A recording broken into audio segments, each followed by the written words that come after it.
बार्शीवरून. बार्शीवरून कुठल्या बाजारात असताय? ही आटपाडी, सांगोला, परत सांगली, पंढरपूरला, आज मोहोळला. किती शेळ्या आणल्या होत्या?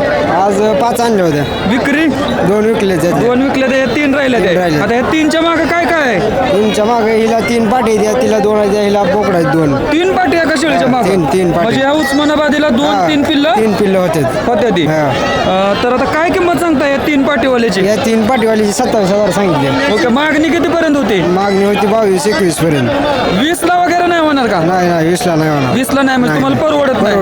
ओके, आणि त्या दुसऱ्या शेळीची? हिला बोकडा आहेत 2. ओके, 2 बोकडं म्हणजे आता ती आलतीच की जवळ महिनाभर सांभाळले की काय किती सांगताय किंमत? तिची 28,000 सांगितले. 28 म्हणजे एका महिन्यानं 20,000 रुपये बोकडाचंच होणार आहे. 25ला मागून गेले.